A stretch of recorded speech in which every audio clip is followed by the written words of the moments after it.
I mentioned, when you meditate, how you describe your breathing. It seems silly question, right? If you're really mindful, how you... I don't think I understand the question. Say that again. So I asked beginning when you do a mindful breathing. Then my question, how you describe your breathing?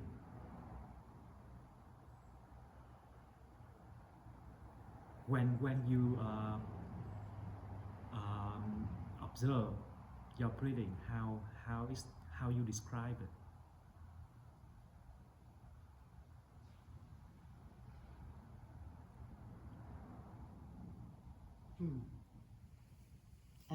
Anyone? Yes. Sure. Well, number one, it's kind of even. And just personally, when I breathe, I kind of like to listen to the sound. So when I breathe out, it makes a sound. So you based on the sound of your breathing rather than the sensation, the contact of the air? I kind of do both. Sometimes the contact of the air, and then sometimes the sound in my throat. Okay. I know that you're using the tip of the nose, the sensation of the tip of the nose you were to talking monitor. to me about using the abdomen, Right. which I've started doing more. But then as I'm breathing, it seems to me that it's the same thing. You know, I mean, it's just this. To me, the more interesting thing is the spaces that you have between the breaths. Okay, the pause between the Yes. breaths. Yes. And they can be different. Right. So depend on whether it's shallow or depth, is the pause Yes, longer. and my breath is not it's not the same all the way through my meditation. Sometimes it's faster, sometimes it's slower. Okay. Are you still using counting technique? So you sometime. I think I mentioned last time about the counting technique.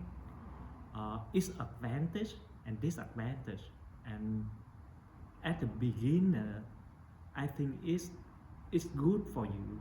Even though I still recommend people do a counting, especially the beginner, because their mind is pondering a lot, and the counting technique is the one way to calm their mind, one technique to distract their mind from pondering by focus on the counting. But what I realized during my practice is, if you are not mindful, the counting become mechanic.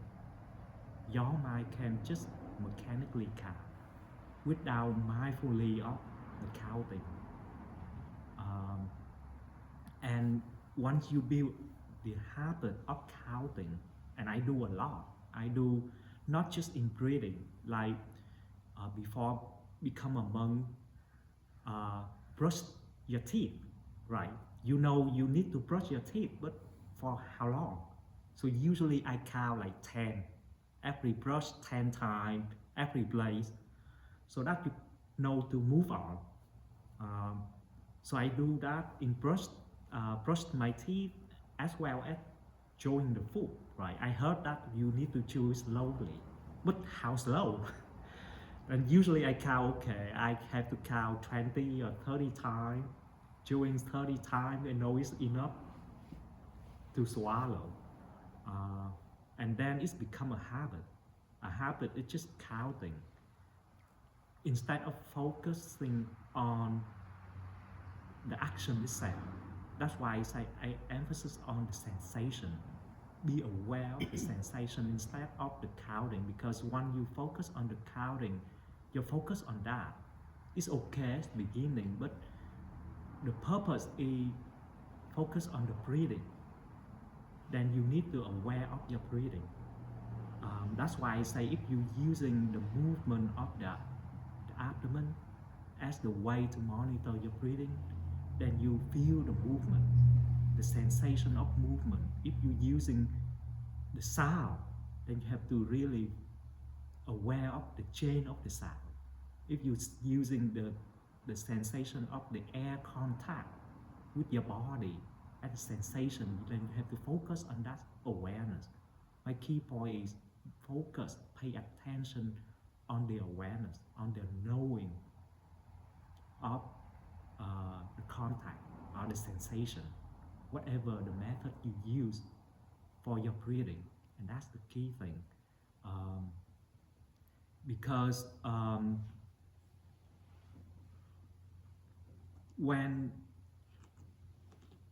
let's pick one example: eating or brushing your teeth. Usually I just count like 10 times, brush each side, each spot 10 times and move on. But you don't pay attention, awareness of the freshness, the contact of the brush against your gum, against your teeth. What the sensation, what is feel, the freshness of the toothpaste, the tingling, sensation in your mouth. Those usually I go back to that as instead of counting, because the counting it just generate a conceptual concept of the mind, create. Instead of go back to the very basic nature of your knowing nature, or we call in Zen we call the Buddha nature. What is simply say is your knowing nature, your awareness nature of things going on that your mind aware of. The reason I ask you about the breathing, when we say the breathing, it's just a concept created by the mind. When we ask clearly how you describe the breathing, you will say, okay, it's two parts, breathing in, right, and breathing out. But the whole process, breathing in and breathing out, you call a breathing. Those is the concept created by the mind. So by looking in detail, by focus on the breathing in, you will see the breathing is the concept breathing is created by the mind, nothing else. And even the breathing in concept is created by the mind. Because when you actually follow the breathing, then you will see a lot of movement of your body involved.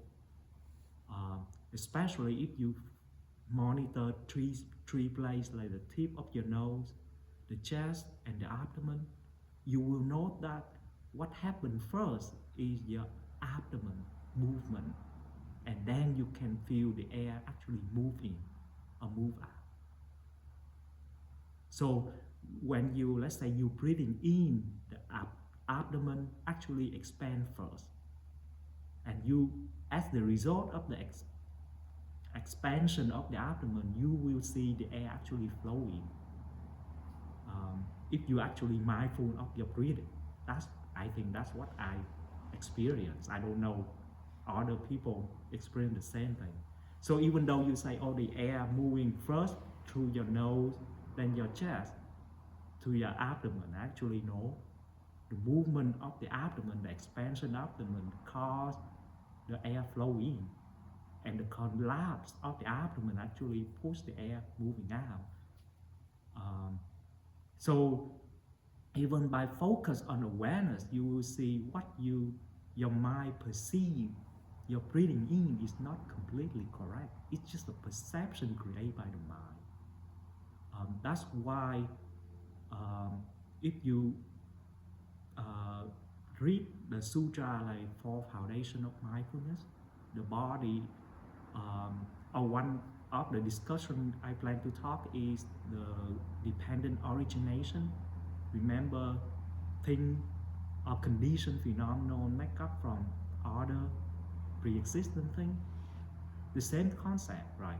The concept of breathing in is created by the mind. It's just a concept created to describe the process of movement of your body and the air. That the mind create the concept of breathing in. So when you observe that, you will realize those are actually the concept. And And when you go back the true nature of awareness, the knowing, you will see what actually happening. And you will realize that the breathing in is just a concept the mind creates. But the actual part, that's the detail part, is a lot of things involved. And the mind sum up the overall process and label it, I'm breathing in. You know what I mean? The same thing for breathing out. You collapse the abdomen, is air forced out, but your mind will label the thing, the overall process, I'm breathing out. And you will see those concepts the mind create every day. The same thing for the roles. When you look at the roles, right? Like for this part,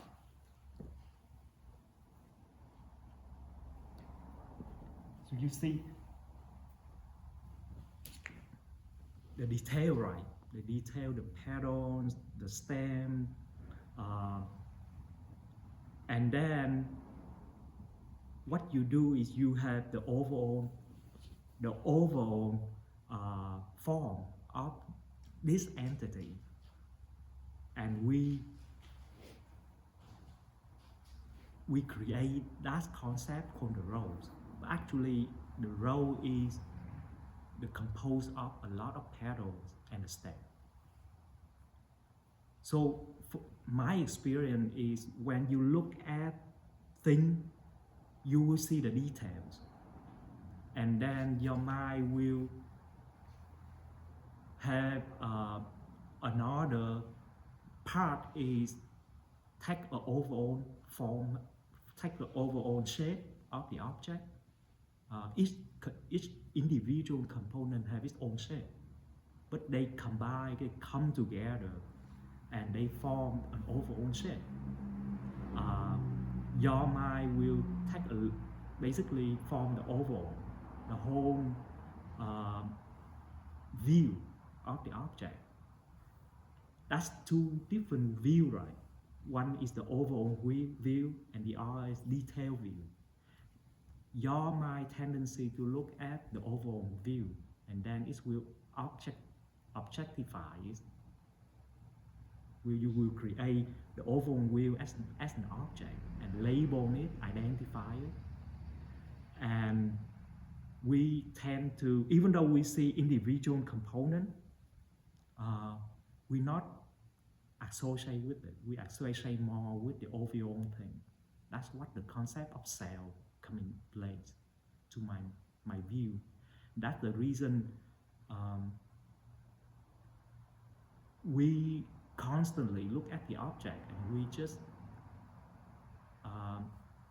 look the objects at the whole, and we identify the whole as itself is a real identity, a real self. But actually that's a concept created by the mind. I don't know whether I say that makes sense. And that is the sense of self. Well, right now we just create an object, right? The entity object. But think about that. It happens every day, every minute you're doing that. And that's the same thing for ego, or we call the self. The same thing we do as ourselves, the whole thing, this body, and then what going on the mind. We create the concept of self. That's the reason why when you look at the dependent origination, and you look at the detailed component, you will tell that the overall thing itself by itself have no intrinsic individual essence, or we call non-self. That's why the non-self concept or non-self the Buddha refer to for conditioned phenomenon by its own nature is essenceless, selfless or non-self. But we so get used to the concept of self. That's very habit. It's very hard to break. And Um, I think that the reason why the training of be mindfulness is actually look at the detail, the component of the object, and to go back to its actual nature instead of we live at the higher concept. I don't know whether it's when I express that make any Makes sense to me. So the way when we discussed last time about the mindfulness, and asking people what does mean mindfulness to you. Most people say is your attention is focused on what you do. That's your mindfulness. Yes, that's one part. In terms of mindfulness, is you know what you do. Is part of mindfulness. The other is, for me, actual mindfulness is remember of your knowing. The way I train, because in the last discussion is the method we discussed in we give you guys in the booklet is counting, right? Counting method, and then tracing, tracing the breathing, and then the third step is observe your thought and let it go.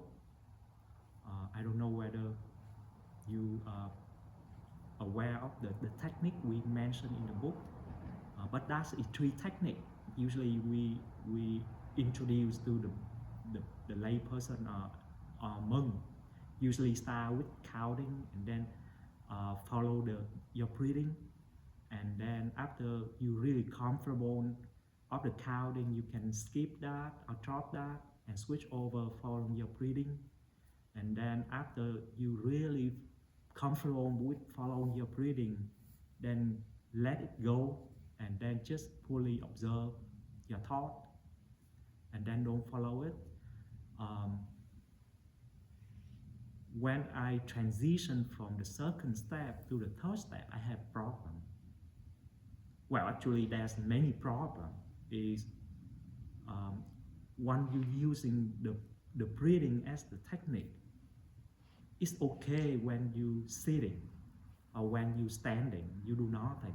But like for us as a monk, especially in Zen, is we do a lot of different things. For our job, we cooking, we take care of the garden, we fixing things. So most of the time, when you pay attention to your breathing, you don't know what you're doing. But if you pay attention to what you're doing, you're not aware you're breathing. So it seemed for me at the beginning, it's a gap between what we apply in our sitting meditation is only useful for sitting meditation. But once you go out to daily tasks, you cannot use it. Because it seemed for me at that time, you cannot do both.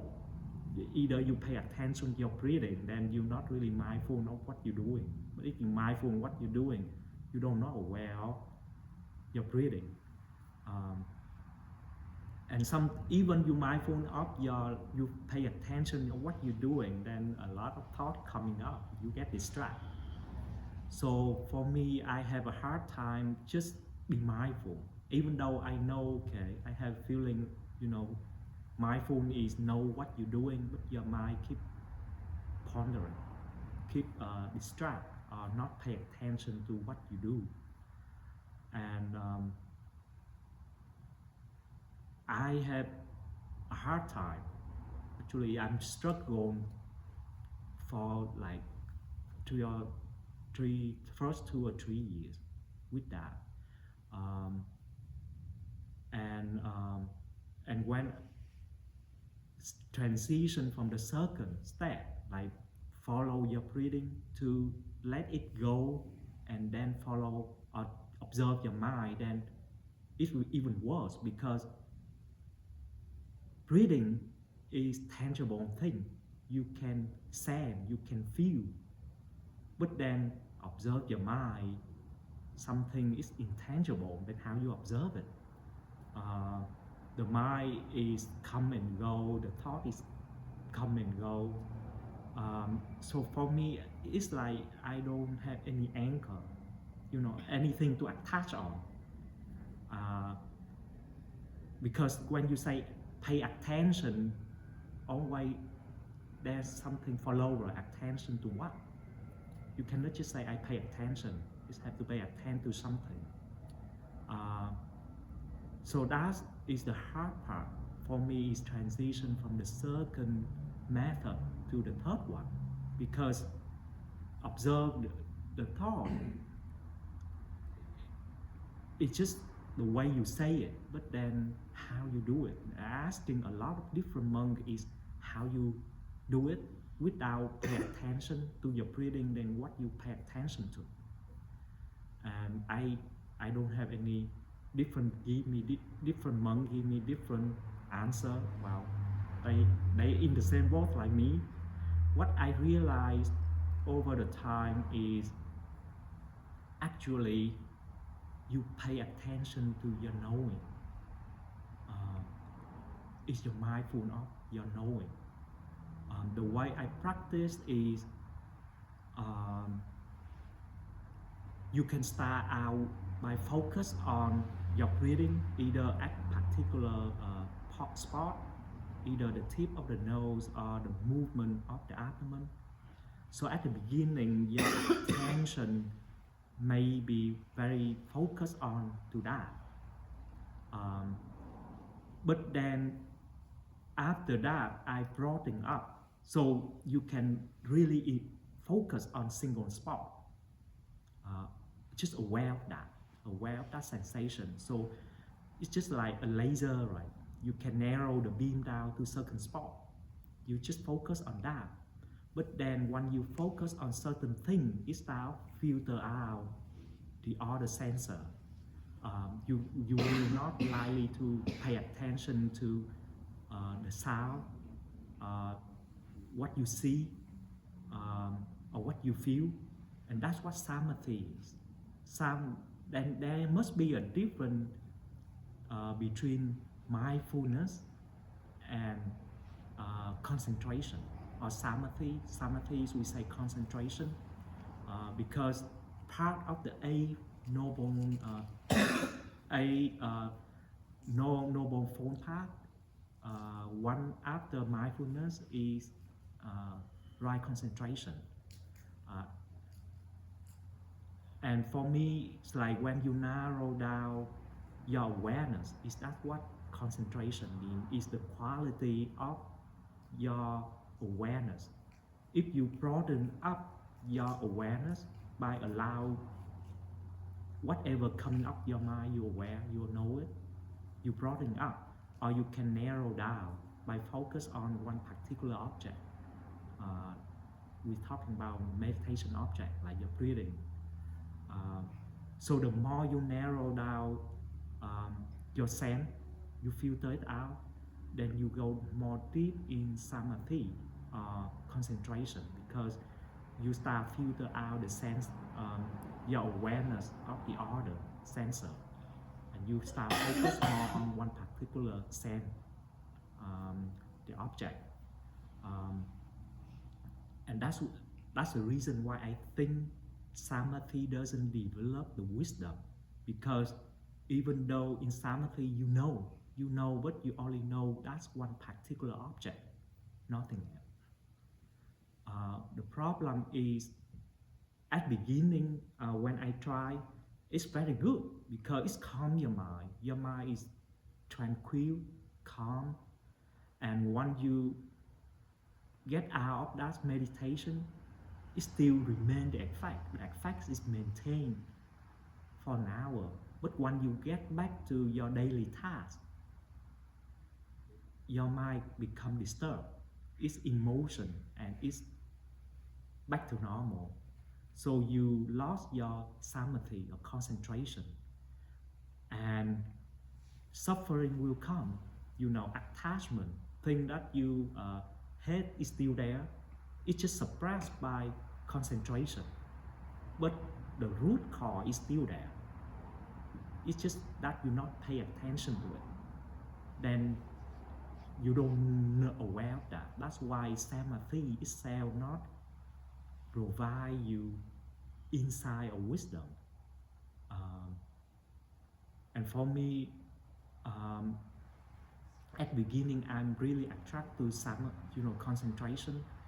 I really feel good, and I pretty much spend whatever time I have in meditation, and I didn't even realize my attachment to meditation, to samadhi. So anything that interfere with that training is upset me really much. Let's say somebody asking me doing this instead of sitting meditation, it's disturbed me, it's caused me annoyance, upset me, and I didn't realize my attachment to that until later on. I realized that samadhi itself is just not a way to solve the problem. It's just hiding the problem. I just give my experience. So based on my experience, so how to get around? You pay attention to what? So what I realize is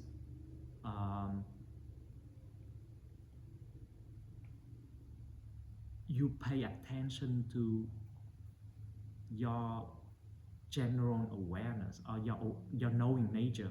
And one example I can give you is, if you in a party, right? In a room, there's a lot of people. You look at the whole room, you know everybody. I mean, you aware of everybody, not in detail, but you know, okay, people here in this corner, in at the chair, not in detail, but you aware of what's going on and what the people. So the sense of general knowing, the sense of general awareness is there. You don't pay any particular attention to any object, but you, whatever happening, you aware of. Let's say a new person coming, you aware of that new person coming. A guest is leaving, they're leaving. You may turn your attention to that a little bit, but then you go back, just observe the entire room. The same thing for me, for my training for meditation. At first, you can narrow down the sense by focus on one spot. You narrow down the attention to one spot, but then when your mind calm down, then you relax it, broaden it up by let all the sense, whatever come into your mind, you aware of that.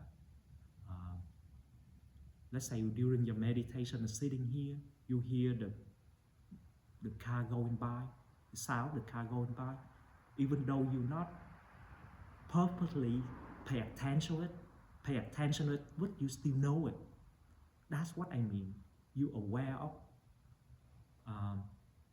the knowing without paying attention to it.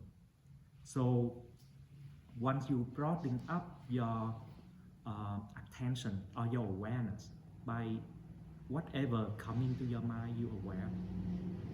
You don't pay attention to your breathing, and strangely, you will know your breathing, even though you don't pay attention to it, because that general knowing, it's just know. It's know your breathing in and out, maybe not in the detail like when you put your attention to it, but it's just know your breathing, and that's the one I return to. And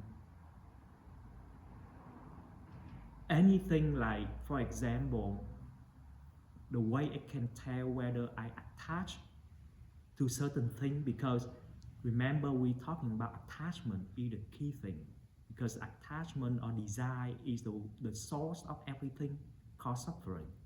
But how do you recognize your attachment? Sometimes it's obvious. Sometimes it's obvious that you are attached to certain thing, but sometimes it's not. The key thing is how you recognize it. And when you recognize, how can you let it go? Because that's the concept, right? Just let it go. But then how? It's not that easy. And the way I do that is, one, your mindfulness is mindfulness of your general awareness or general knowing, or just aware or mindful of your knowing, without any particular paying attention to any particular object. And you will have a sense of that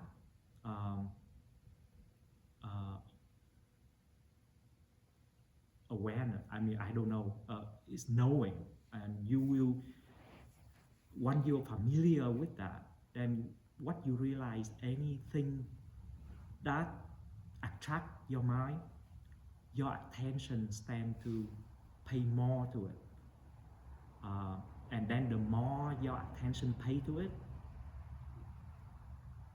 especially when you attach to the certain thing, your mind completely switch off. What I say is, you forget your mindful of your knowing, and it's completely switched over to that object, and it's become completely identified with it, be part of it. And that's what we in our daily, we live in that world, is we tend to look at the object and we identify or associate with it completely, without mindful of our knowing. The reason I tell you that is,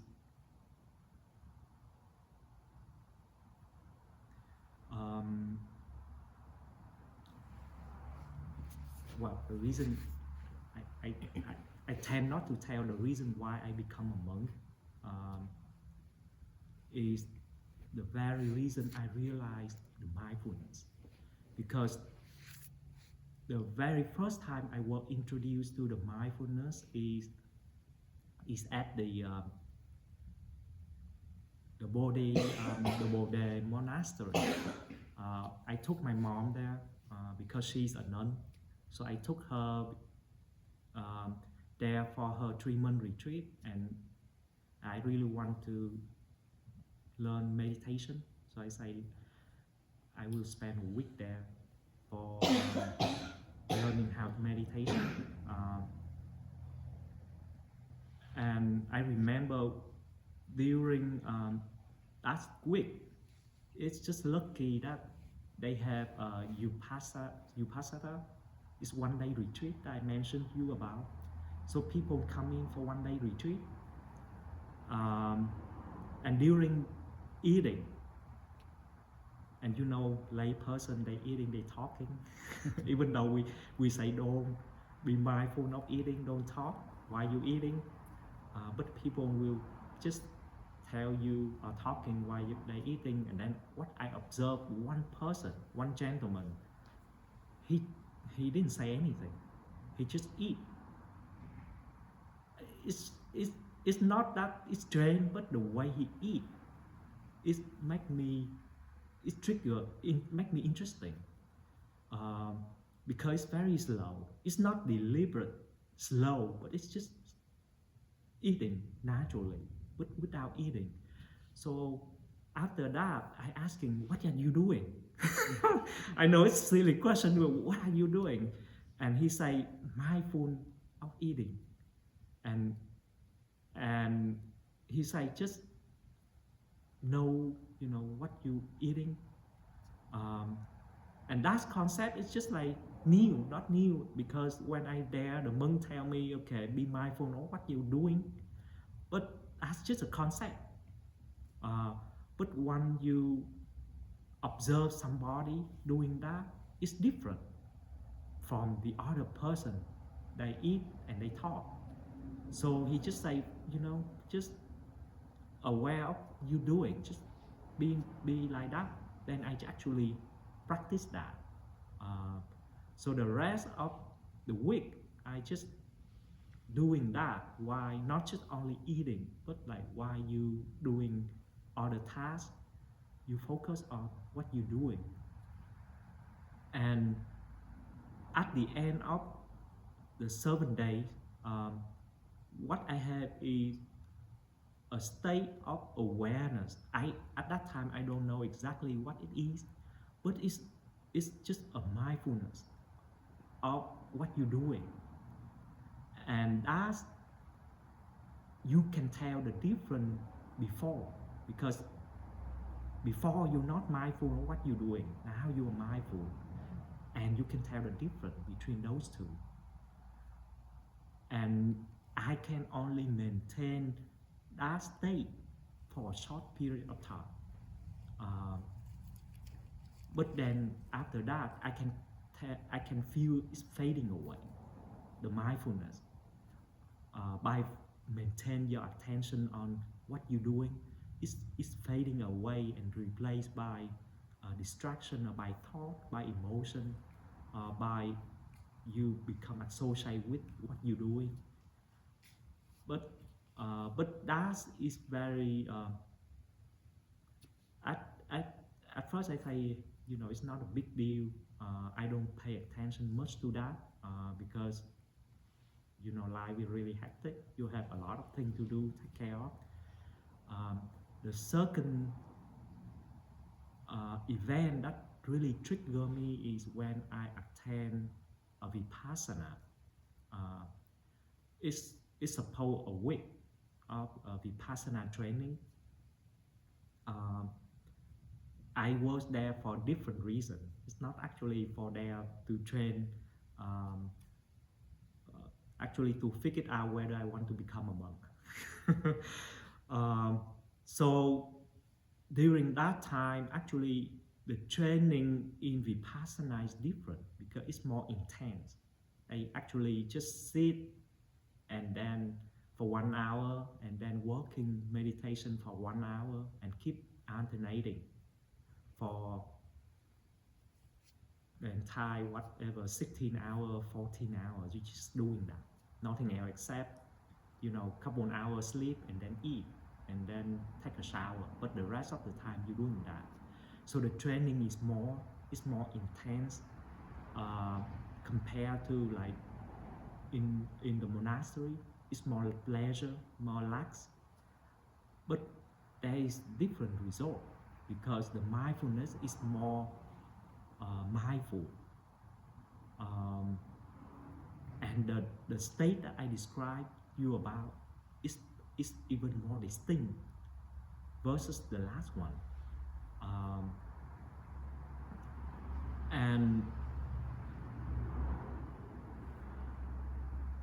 And then after the training, I go back to home.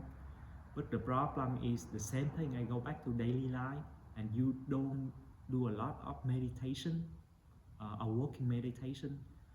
I start feeling I'm losing it. I can feel I'm fading, my mindfulness fading away. At that time, I don't say it's a mindfulness. It's just like a feeling of that is fading away. And you can feel it's fading away, and you have nothing to do. I mean, what doesn't matter what you try to do, it's just fading away. And for me, that's a really sad part. But before that, actually, before I go back to the daily task, is when I went back home, I still keep practicing sitting meditation and then working meditation like for a couple more days. And what happened is I remember during a Christmas time, it's close to Christmas, not Christmas time, When I do a grocery shopping, and you know the grocery store, they play a Christmas song during those time, and usually I in the happy mood, you know, Christmas mood. You feel happy, joy, but at that moment, there is a distinct, like a separateness or detachment. I cannot describe. It's just you can hear the song, you can see people walking around, but you no longer be part of it. It sounds like you detach from things what happening outside. It's just a separateness, a separation, a detachment from it. And this is very weird. It's just like you are an observer. You will know exactly what's going on. You hear the music, things going on, but you're not emotionally involved to it, or you're not identified with it or part of it. You just detach from it.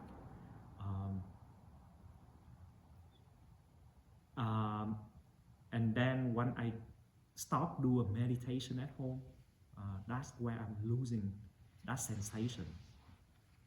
And that's the part, that the reason why it make me become a monk.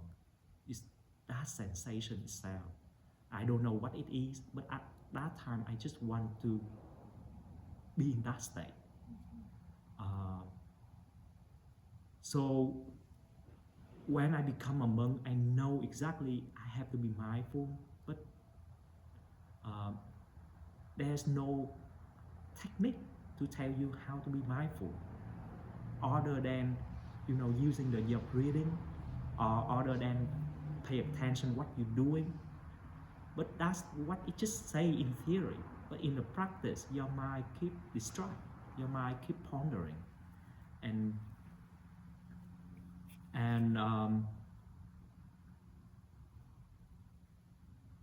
when I realize is the reason why I say the breathing is really important is because it's natural. It's always there. It's just that you don't pay attention to it. The breathing is always there. Doesn't matter you doing this task or that task, it's there. And when I using my own method is broadening up or go back to your just knowing nature,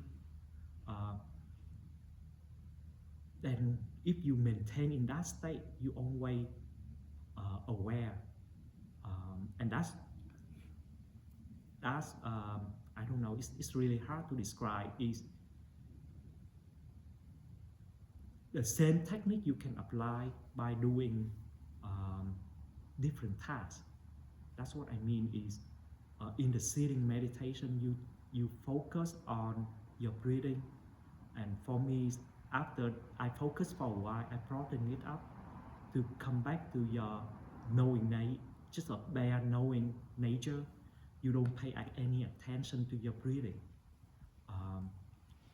Just let whatever come into your mind, you know, aware of its arise, aware of its going, and just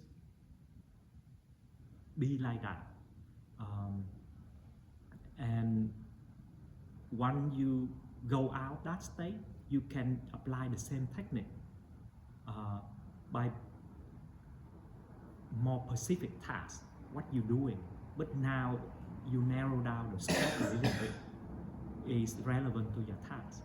Like if you do a cooking, then you're mindful of everything relevant to that cooking part. I don't know whether. So that's why in Zen meditation, every task, everything you do is meditation. It's that way. Is you always mindful of your knowing, and as soon as your attention is away or your attention or you forget, or you don't remember of that, or knowing, is that's what you forget yourself. You become lost in the object.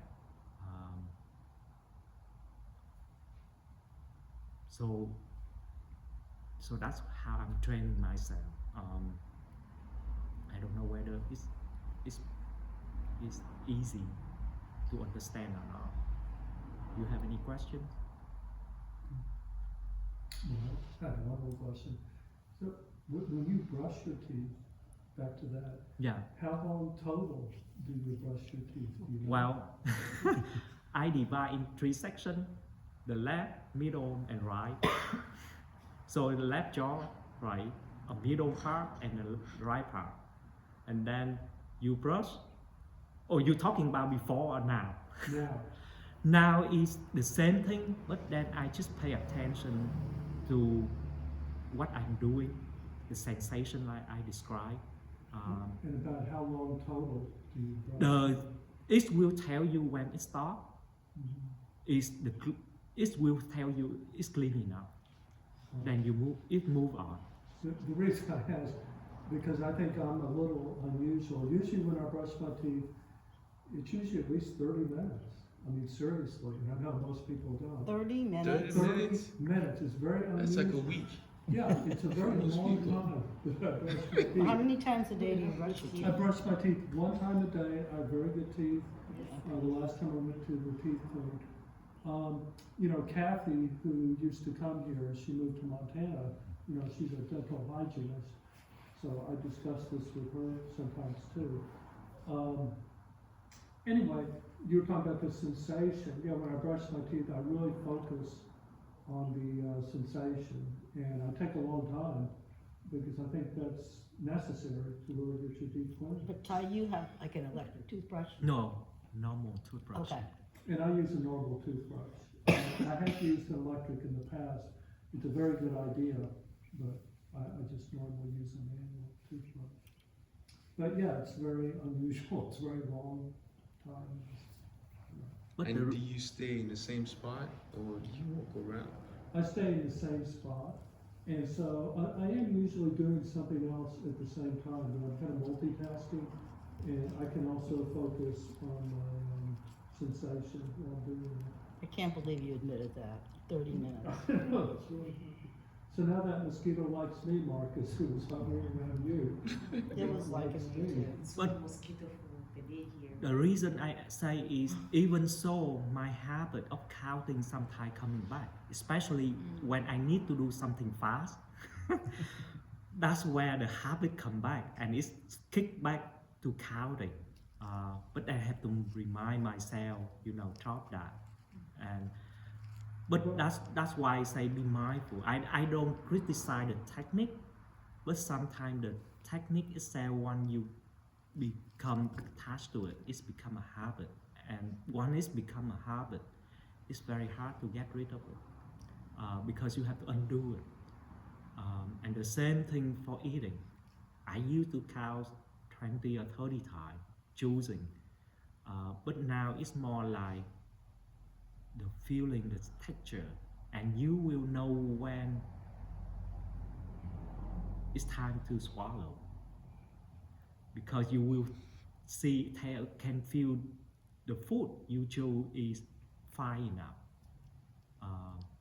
and that's how it's for me. It's more go back to your nature, sensate, knowing, awareness, rather than mechanic of doing things.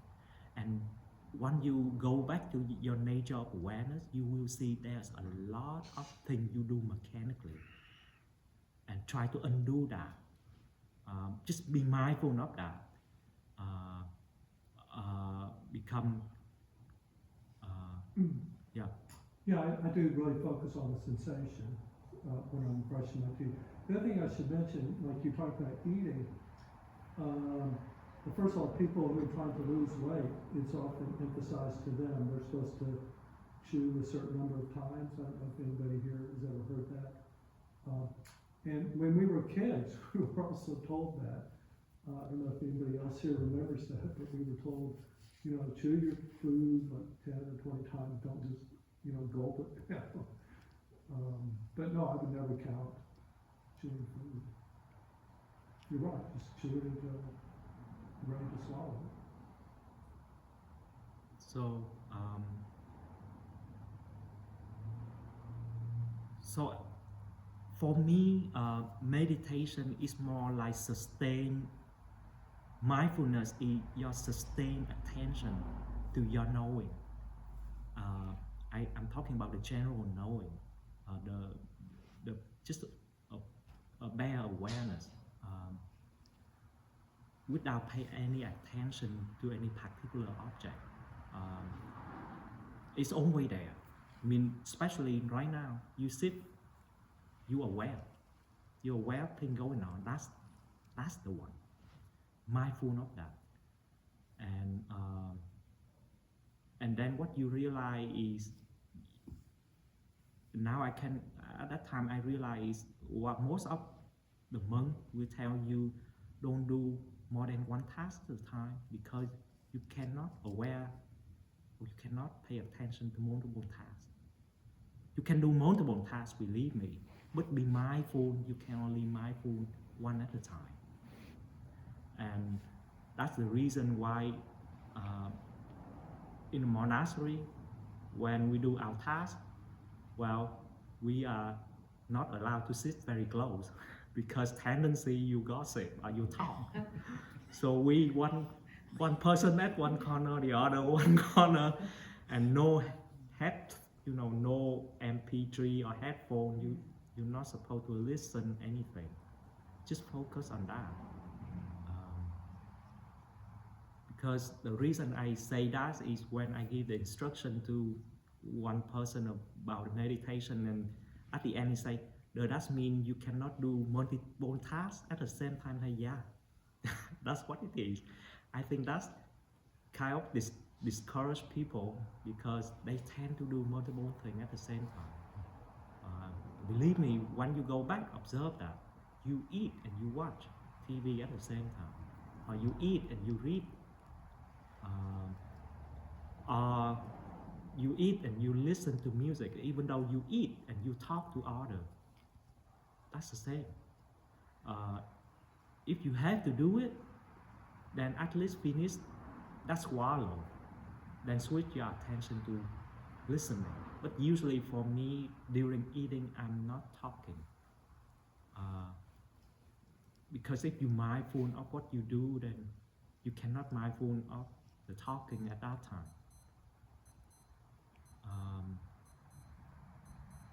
And it will become, it's natural. It's like you not like deliberately pay attention to what you're doing. It's just naturally you doing that. The same thing when you do mindful walking. Some people like race and slowly. It's not that.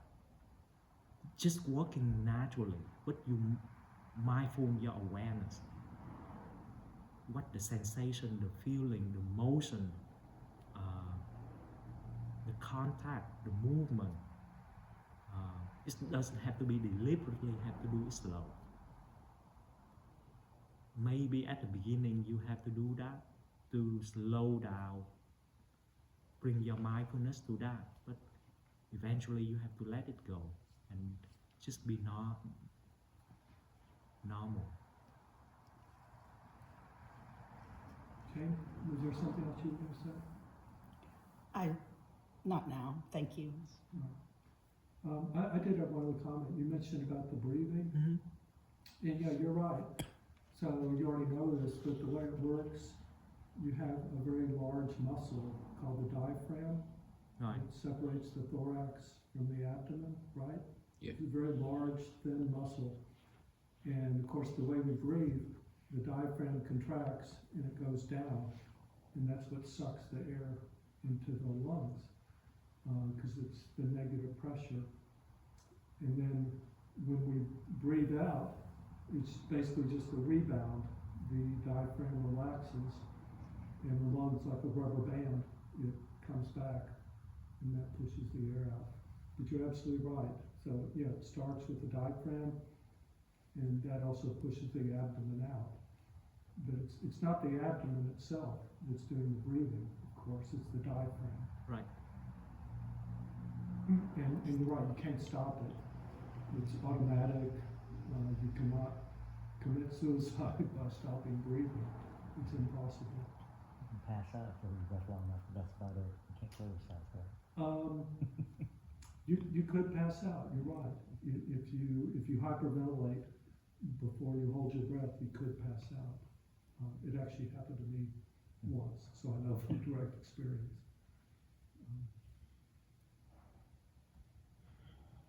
Yeah, the body's sensing the CO2 level, and it will not let you stop breathing. It's impossible, unless you hyperventilate.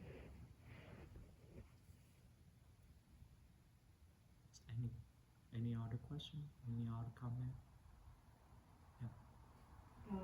No, I don't think it's gonna be a question, but thank you for like letting us, I was gonna say making us, you gave us the instruction on how to meditate before we started, because I didn't meditate for the whole week. My new meditation routine is to listen while I sleep.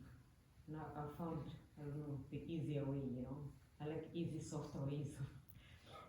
First I'll start the hard way, I'll start counting, then I'll get distracted, and then I'll find something else. So I listen to these talks. There's like a guy in YouTube, his name is Sadhguru, and I'll listen to him, and I just fall asleep. Like in the afternoon, that's what I'll play for my naps, you know. And he actually said, one of his practitioner came in and told him, like, Sadhguru, every night I listen to you on YouTube before I go to sleep. He said, wow, I'm trying to awaken people and I'm putting them to sleep. So that's me getting put to sleep. And in my mind, I keep on creating like, oh, my subconscious mind is gonna learn something. You know? So I think because you repeat the same thing, you know, like almost the same lesson. But if I don't come here to be reminded I need to practice, I'll just go like, yeah, I already know it. Like I've read so many books that every story you say, I'm like, oh, I've had that before. But the practice part is where I'm lacking. So I don't practice until I come here to be reminded when I leave here I have to go practice. And the other thing is the multitasking. I cut my finger the other day. I was talking to Ishmael, I was cooking at the same time. I just had a lot going on. And when I hurt myself, I know that if I was paying attention, I would not be doing, like I would not cause like an injury to myself, like that if I was just paying attention to when I'm cutting. As far as food, I love food, so especially if I know I'm going to going to a really nice sandwich shop. So, and we had friends, so the more I talk, the more I cannot enjoy the food, and it's so nice. My point is I want to enjoy, like I love the enjoyment. So the chewing for me, I'll chew until I feel like the enjoyment is almost past, then I'll swallow. That's how my knowing goes, like almost like I've taken the pleasure enough, then I can swallow. And that's my comment, so thank you. You're welcome. Because I know a lot of people don't like the idea, especially here. We encourage people not talking while eating. And they say, then how you can enjoy the companion of friendship without talking? Yeah. Well, you can talk, but then just don't eat. Because if you really enjoy the companionship, you're mindful at listening to what they say, what they mean. If you don't pay attention to that, then you don't really know what they say. But then that's why really young people don't like the idea of meditation. I'm telling you, because when I introduce to young person, they don't like it. Say I need to talk while I eat. I don't understand why you're not allowed to talk while you eat. Yeah, I can give an example. So it'd be like if somebody here was looking at their cell phone while they were listening to you talk. They really can't focus on what you're saying, you know, if they're looking at their cell phone. Or somebody driving, you know, there are accidents all the time. People distracted by their cell phone. It's ridiculous. Because they're not focusing on their driving. You can only do one thing really at one time. You're right. I mean, you can do multiple things. You can. Your mind Actually, your mind just like computer. It's single CPU. It's do multitask by splitting time, switching from one to another. And but every time it switch, just like programming, right? It have to load all the data into the memory. We have to do the same thing. When we switch one task to another, you basically have to resume what you left off. And that's a mistake come from when you do multiple things. Is you will forget do certain thing. And it really depends on the task. So like when I brush my teeth again, it's very slow and very gentle. So it doesn't take much of my brain power to, have the sensation. I mean, you can do multiple tasks. Be mindful of what task is more important. If like the task is brushing your teeth, then of course that is a primary task. You can still listen to music, but it's dropped at the background noise. You not really enjoy the music. If you do really enjoy the music, then you not really enjoy brushing your teeth.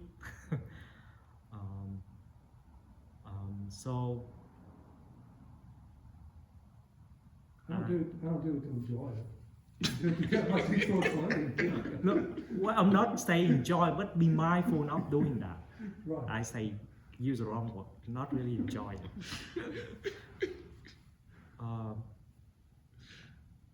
But actually what you do is you go back to the true reality is what happening.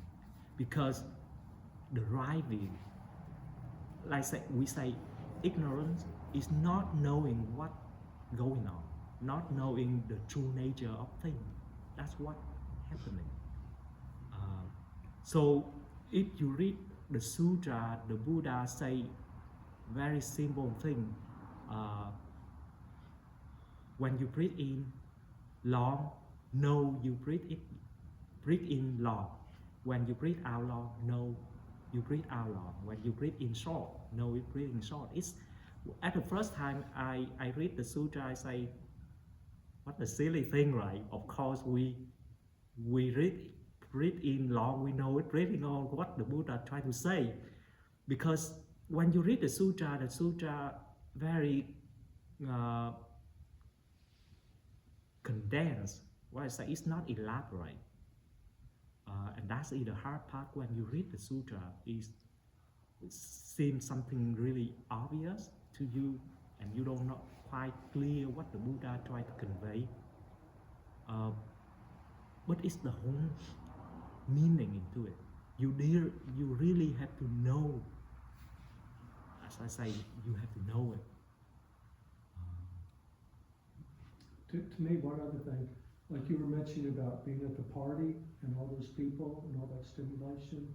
So to me, it's like if I'm at the party and I'm kind of in control of what I want to do, that's how I want to be. But if there's too much stimulation coming in, then you may do something dumb, kind of in a way, because you're really not in charge of your mind.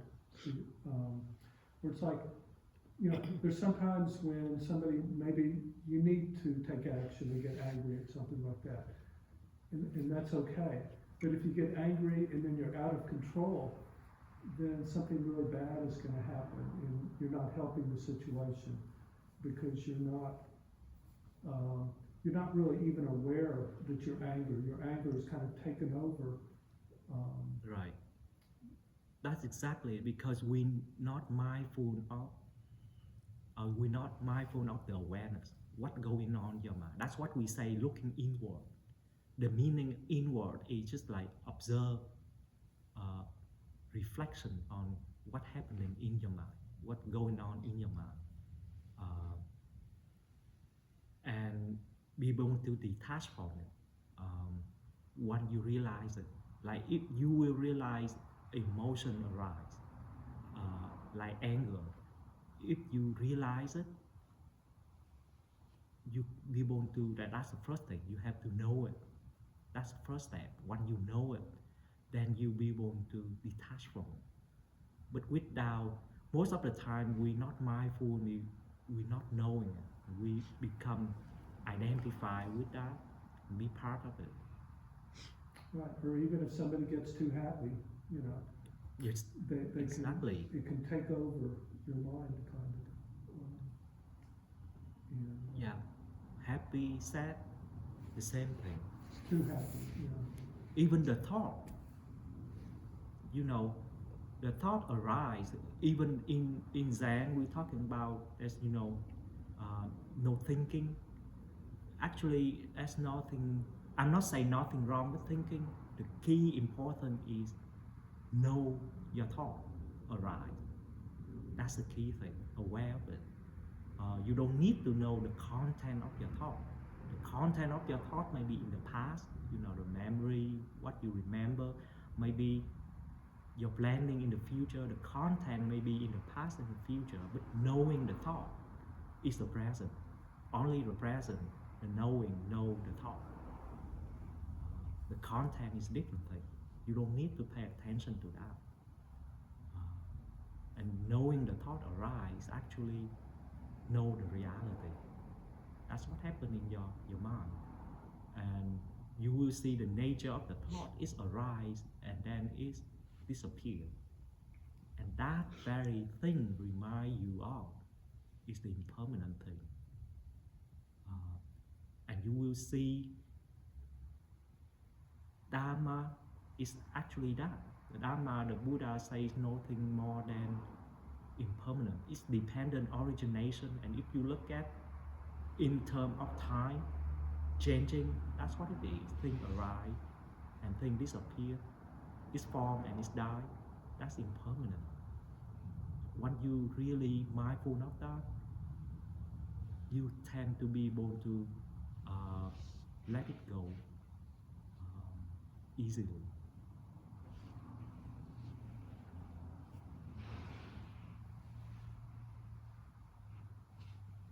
And I know it's over past the time.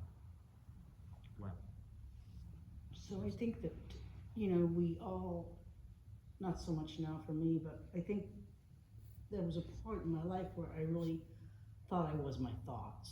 You know, I thought that was me. And that's not me. yeah, You know, I'm really not even thinking those thoughts, you know? So it's, I don't know. The mind seems to me to have so many levels. You know, it seems to me that you can think on these levels really simultaneously. Is that something you agree with, or am I not making sense? it's for me. All of that come from discriminate mind. Say that again. Discriminate mind. Your mind tend to make judgment. Your mind Yes. tend to discern, discriminate, and that's very own nature. Is enhance the attachment. I will tell you probably next time. That's one of my experience. At the very last retreat, what I learned.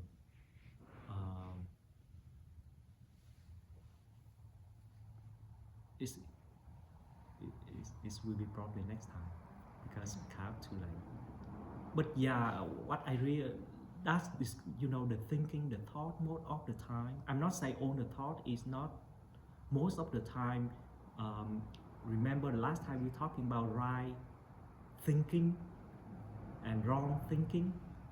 Most of the time, our thinking is wrong because we thinking in a way to make our attachment more. We attach more. To me, right thinking is the way you think or investigate whatever you say. That help you to detach from that. And most of the right thinking is in terms of impermanent. Could you say that again? Right thinking what? Right thinking is the way you think that let you detach from the thing, whatever the thing that you attach to. And most of the way that help you is impermanent, because the impermanent view, if you see the true Dharma, the true reality is impermanence, then it helps you to detach from whatever you attach to. Because what most of the time you attach to is something you want to hold on to. You want to make it last, want to have it last, but by its own nature, thing condition cannot be last. One is arise, it have to be down. And one you really mindful of the impermanence, you see that is its nature. Thing will die. One is formed, it have to die. With that knowledge, you will let it go because you no longer be able to attach to something that by its own nature is unstable. Well, to me, it seems it's freeing, understanding that, but at the same time, it's frightening. I think. Frightening, Frightening. losing it. I guess. I don't know. I agree, it can be frightening. Because I don't know. It's so vast. That's why the contemplation, investigation help you to see the true thing. I mean, maybe next time we're talking about that topic, maybe people don't really want to talk about. It's unpleasant topic. I'm not frightened anymore. I guess I missed the whole topic about the right thinking or the right thinking. So I guess the right or the wrong thinking, I guess once you start in your mind that everything is impermanent, you have that assumption from the get-go with everything in life. It's easier to let go once you have that initial understanding before anything. Exactly. So it's easier to let go, let me put it that way. Because even though, and you tend to have a sense of appreciation while it lasts, while you, with people you cherish things a lot more, and you know at the back of your mind that it's going to end at some point. Whether it's, birth, you have parents, family, things like that, but you tend to appreciate them while you have them, you care more, then everyone knows at some point, whether it's 90, 100, we all gonna die at some point. I'm just using that as an example. Right. And also too, plants grow, pets, you have pets, just like human breathing. So I think I can read, but sorry about, I think I missed the topic of right thinking, but I just tried to from what you just mentioned, try to understand what the right and the wrong. Well, we can repeat that. Sure. The right thinking and wrong thinking probably next time. I don't know whether Sure. you want to stay Sure, a sure, little bit definitely. longer, but we can elaborate more Thank you. next Thank time on that one. Thank you. But the right thinking is enhanced by the meditation, the practice. In the way the Buddha say, the wrong thinking is when we should not think, we think. That's what the wrong thinking. Oh. That's the Sutra say is the wrong thinking is when you should not think, you think. When you should think, you don't think. Can you give an example of that? Sorry. Like, for example,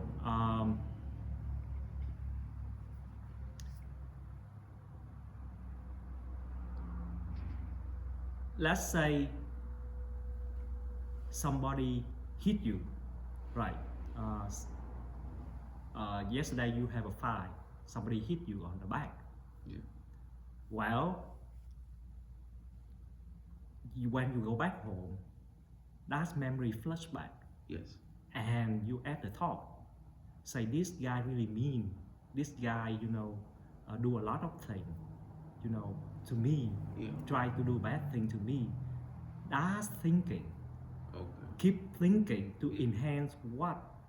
Anger. Anger. Provoke. Yeah. So you provocation. attachment to that event, Yes. attachment to that object, and the thinking happen later.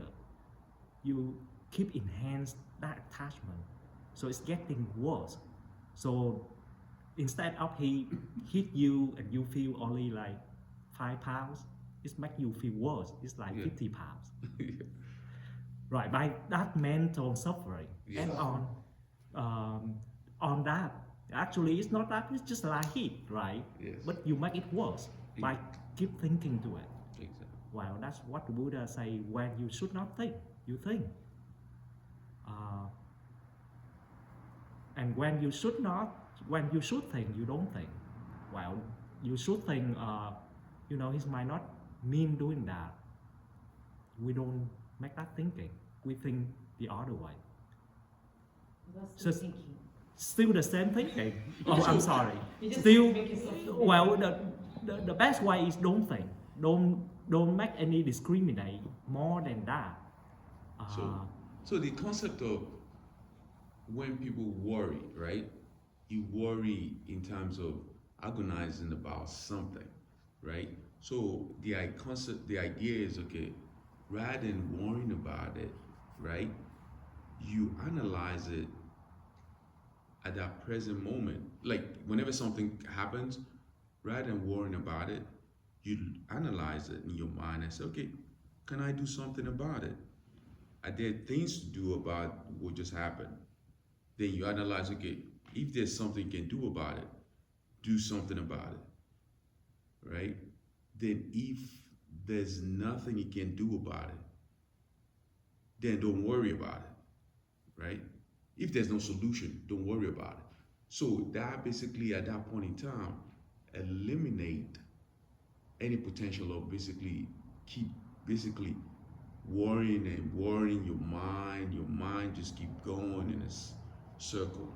You see what I'm saying? Like for instance, if I know, okay, I need to do an exam to be able to get to a point, right? Or certification or something like that. So don't worry about it. Just, regardless of how many certifications you take, just create a goal and just go through that process and do it. Right. Right? That's a solution. Then if you can't do anything about it, you kind of like locked. There's no solution to it. Right? Yeah. Don't even worry about it because there's no solution to it. You've gone to different people, how can I do even? So I just wanted to kind of like, whenever the wrong thinking, you wanted to quickly stop it from going on, keep going on, because it's just basically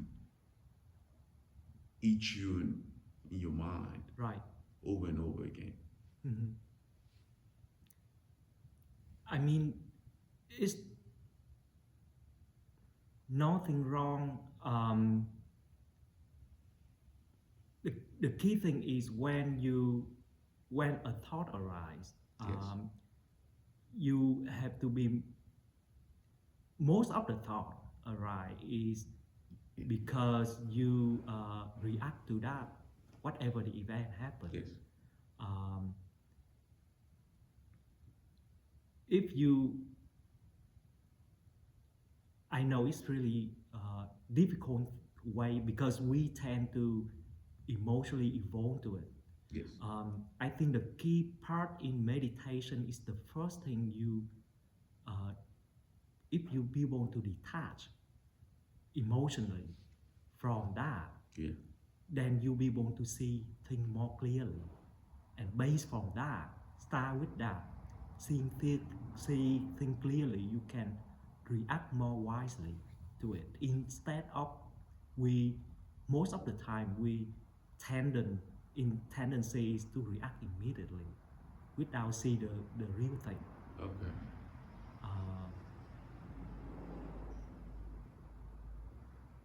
that's most of the time we regret on later on when we look back. We say, I should not do that, or I should do different things, because we more driven by emotion to react it.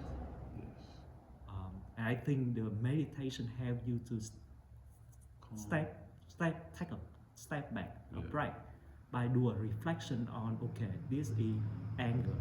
Okay. Once you realize that, then you can be more mindful of what after that, Okay. instead of emotionally driven to react to that. Instantaneous. And that's come from training. Yeah.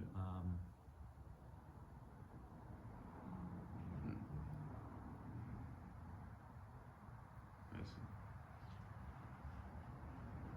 Right. May this marriage distribute to all living beings to be happy, attain peace, and attain the way. Namo Shakyamuni Buddha.